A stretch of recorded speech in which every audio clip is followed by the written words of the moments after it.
tadi kita udah bikin mall ya. Sekarang kita mau bikin kompos, Kang ya? Betul. Kompos dari Mall yang tadi kita buat. Oke. Nah, dengan bahan bakunya itu kita pakai limbah dari rumah tangga juga. Gitu, limbah-limbah dapur, sisa-sisa makanan, sisa-sisa buahan masih kita tetap pakai sebagai bahan utamanya. Sekarang bahannya apa aja nih, Kang? Buat ini, buat bikin kompos. Nah, di sini saya bisa jelaskan bahan-bahannya. Kita di sini pakai limbah-limbah rumah tangga seperti limbah-limbah sayuran. Bisa di sini limbah nasi bekas, terus sisa tulang belulang ikan, itu bisa juga dimasukkan juga sekaligus. Terus seperti kulit atau cangkang telur juga masih bisa. Cangkang telur masih Betul, bisa? masih bisa digunakan untuk sebagai bahan utama pembuatan kompos. Nah, yang penting dia bahan organik ya? organik, betul. Intinya bahan organik dari limbah rumah tangga. Itu kita bisa gunakan sebagai bahan untuk pembuat kompos. Nah, lalu bahan yang kedua ini sebagai inokulan. Inokulan itu sebagai pembantu nanti untuk fermentasinya. Sehingga bakteri lebih mudah untuk memfermentasi bahan-bahan utama yang udah ada. Nah, kita gunakan di sini pupuk kandang. Pupuk kandang dari kotoran apa Betul. ya, Kang? Pupuk kandang ini yang kita gunakan pupuk kandang dari kotoran domba. Nah, ini bisa alternatif, bisa kotoran ayam, bisa kotoran sapi juga bisa. Di lingkungan kita tidak ada, masih kita tetap bisa gunakan hanya bahan dasarnya saja. Tanpa betul, tanpa pupuk kandang, betul. Nah, lalu yang kedua sebagai inokulan juga kita gunakan media tanah. Ini bisa tanah apa aja ya? Betul, bisa tanah yang lain selama dia bukan tanah yang tandus. Begitu. Nah, kalau memang susah, terkadang di lingkungan kita banyak yang hasil pembakaran. Itu bisa. Tanah-tanah hasil pembakaran bisa. Terus kan itu udah tercampur sama kadang ada plastiknya di situ dibakar. Itu bisa kita sortir dulu, kita bersihkan dulu, nanti tanah humusnya itu yang bisa kita gunakan. Nah, nanti dari ketiga bahan ini, bahan yang ada ini, nanti limbah-limbah yang ada, limbah rumah tangga yang kita dapatkan ini, kita usahakan dulu dicacah. Dibuat bentuk kecil-kecil. Nah, setelah dibuat bentuk kecil-kecil, nanti ketiga bahan tersebut kita aduk. Kita aduk rata. Ada perbandingannya nggak? Nah, kalau untuk perbandingan, untuk inokulan itu sendiri yang tadi pupuk kandang sama tanah, karena sifatnya hanya sekunder, itu perbandingannya bisa sampai 2 dengan 1. Maksudnya gimana? Ketika kita dapat sampah 5 rumah tangganya 2 kilo, berarti ini bisa 1 kilo, betul. Kalau enggak terbagi 2, ini setengah kilo, ini setengah kilo, itu tidak masalah. Nah, batas untuk pemberian ini pun bisa melebihi dari 2 kilo. Selama memang sampah rumah tangga itu ada terkumpul, itu langsung aja misalnya 5 kilo, tidak apa-apa, ini hanya 1 kilo, ini 2 kilo. Ini 1 kilo, ini 1 kilo, mohon maaf sananya. Gitu. Nah, itu bisa tercampur. Karena ini hanya sifatnya sekunder. Gitu, sebagai bahan penyerta dan pembantunya. Kita cacah dulu. Sehingga ukurannya tidak terlalu besar. Nah, satu lagi, kalau misalnya kita ada cangkang telur, diusahakan juga cangkang telurnya itu kita hancurkan. Itu. Kalau kita misalnya mendapati ada tulang ikan, kalau bisa juga dihancurkan dulu. Jadi nanti bentuknya lebih terkomposter dengan sempurna. Nah, setelah bahan tercacah, terpotong kecil-kecil, kita campur merata. Nah, berarti kita diaduk nih. Kita aduk. Habis cacah, kita aduk aja sampai rata. Nah, setelah teraduk merata, baru kita membuat dekomposternya. Nah, dekomposter yang kita gunakan itu adalah mol yang kita buat. Betul. Mikroorganisme yang kita buat. Nah, kita gunakan perbandingan yang tadi. Jika untuk pengomposan kita menggunakan 1:5. Betul. Nah, jika memang kita mendapatkan setengah liter, berarti ininya misalkan ini ada tadi itu ada 5 kilo, berarti ini berapa? Nah, ininya cukup dengan 1 liter aja. Ya? Betul. Dengan 1 liter dengan perbandingan air 5 liter. Secara perhitungan itu 5 liter. Yang paling penting ini tidak bisa langsung tidak bisa langsung dicampur sini. Diusahakan jangan. Harus dicampur. Dicampur dulu dengan air bersih.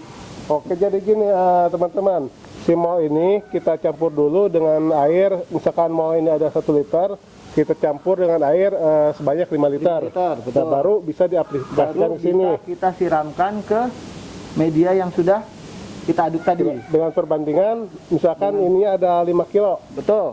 Betul. Nah, ininya berapa? Yang hasil campuran mol tadi? Nah, yang hasil campuran mol tadi gini, jadi seperti ini. Jika memang bahan baku itu kita ada 5 kilo, ya. Betul. Nah, ini cukup dengan 1 liter mol. Dicampur mol dengan larutan 5 liter. Ya, betul, gitu. Kurang lebih seperti itu. Nah, nanti kita campur merata seperti ini. Nah, setelah itu kita siramkan dulu. Nah, jangan dulu disiramkan semua karena kita aduk lagi. Biar rata ya. Biar nanti semua larutan dekomposter itu menyerap pada semua bahan yang ada. Oke. Gitu. Semua tercampur ya, teman-teman. Larutan dekomposternya tadi biar melata dengan bahan kompos ini. Ya. Kita siapkan tempat.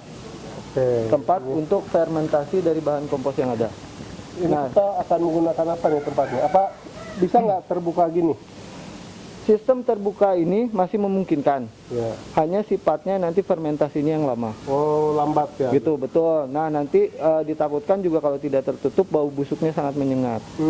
Gitu, kurang lebih gitu. Di Nah, saat prosesnya itu ya. betul. Nah, biasanya di masyarakat untuk proses fermentasinya itu dengan cara mudahnya itu dengan menggali tanah. Oke. Dengan menggali tanah, bahan kompos yang udah jadi itu ditimbun dalam tanah, lalu nanti setelah 1 minggu itu tanah itu, si media itu bisa digunakan untuk pertanian. Oh, ini cukup 1 minggu ini. Cukup 1 minggu. Gitu, karena ini bahan-bahan semua bahan-bahan organik. Untuk praktek kali ini kita akan tempatkan dalam proses anaerob dengan sedikit oksigen agar nanti fermentasinya bisa lebih cepat. Nah, nanti kita menggunakan ember. Yang tadi ya. Kita ember ini digunakan sengaja untuk proses fermentasi karena apa? Ada 2 nanti hasil yang kita dapat.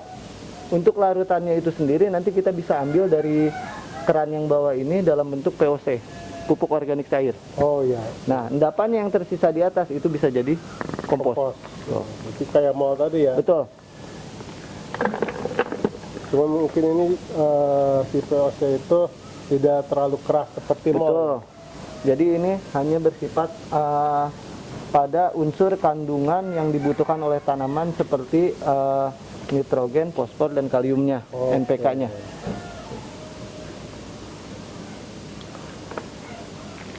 Nah, jika memang larutan tadi masih ada, larutan dekomposter tadi masih ada, tidak apa-apa, gunakan saja. Nanti kelebihan air, justru dengan alat ini sangat membantu. Karena kelebihan air tadi bisa nanti kita ambil atau kita keluarkan menjadi pupuk cair. Betul. Sampah organik bahan-bahan kompos tadi kita tutup rapat, lalu kita simpan di tempat teduh, hindari sinar matahari dan hujan, karena gitu itu bisa merubah nanti sifat kimia dari kompos yang kita buat. Berarti suhu di dalam itu berpengaruh juga ya?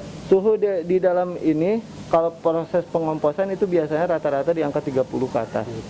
30 derajat ke atas itu kita usahakan untuk menjaganya dengan cara menutup tadi dan menghindari dari sinar matahari, paparan sinar matahari. Betul. Nanti setelah kurang lebih 1 minggu kita bisa ngecek. Oke. Nah, indikasinya indikasi kompos yang sudah jadi itu, satu yang paling jelas itu dia bahan-bahannya itu mudah lapuk. Jadi ketika kita genggam itu mudah hancur. Ada contoh? Nah, ini nih, kita ada nih sampel nih, teman-teman. Bener Kang. Nah, ini produk dari UPK SS 45 ya, Kargi Sadaya 45. betul. Ini udah jadi. Ini kompos yang udah jadi, yang sudah jadi dari bahan organik dari limbah rumah tangga tadi. Nah, kurang lebih. Jadi nanti prosesnya itu seperti ini. Nah, jadi secara fisik ya, secara fisik dia lebih lapuk ya, benar-benar lapuk. Udah hancur. Terus dari segi warna juga dia sudah coklat kehitaman. Dan dia untuk aroma tidak berbau. Tidak berbau. Bahkan malah berbau tanah. Iya. Gitu. Nah, kurang lebih seperti itu. Nah, nanti penggunaannya ini bisa diterapkan langsung pada media tanam. Oke. Bisa media tanam, kalau tidak nanti dicampurkan lagi dengan tanah dengan perbandingan bisa 1:1. Oh, langsung murni. Langsung murni ini ya? tidak masalah. Bisa. Nah, untuk ini lagi dicampur dengan tanah juga bisa. Dengan perbandingan 1:1 itu tidak masalah. Nah, untuk teman-teman yang kemarin lihat ini apa itu lorong anggur di wilayah Cigeger ini menggunakan kompos ini dari UPK SS45 ya, hasil pengolahan. Jadi ini bisa digunakan untuk media tanaman hortikultur, buah-buahan tambulapot itu bisa juga digunakan untuk media tanaman tersebut. Apalagi untuk media untuk tanaman-tanaman sayuran juga bisa. Karena di sini dengan melihat struktur yang ada, ini membuktikan bahwa tingkat porositas dan tingkat aerasi untuk si tanaman juga sangat bagus. Porositas itu artinya apa? Ketika kita siram, air itu akan lebih mudah untuk mengalir. Itu. Jadi di media tanam tidak tergenang. Nah, kalau media tanam tergenang atau terlalu banyak unsur air di dalamnya, maka itu mengakibatkan akar tanaman membusuk. Cepat busuk ya. Betul. Nah, itu menyebabkan kematian. Nah, tingkat aerasi itu artinya apa? Tingkat aliran udara dalam media juga bagus. Bagus itu. Artinya apa? Suplai oksigen ke dalam akar juga akan lebih baik. Kayak dia tidak terlalu padat itu ya. Betul, tidak terlalu padat. Gitu. Nah, selain itu media kompos ini juga bisa digunakan untuk perkembangbiakan vegetatif, terutama mencangkok. Oh. Gitu, bisa juga digunakan seperti itu. Jadi banyak fungsi sebenarnya yang bisa kita dapat dari limbah rumah tangga itu untuk dijadikan terutama budidaya pertanian. Seperti itu.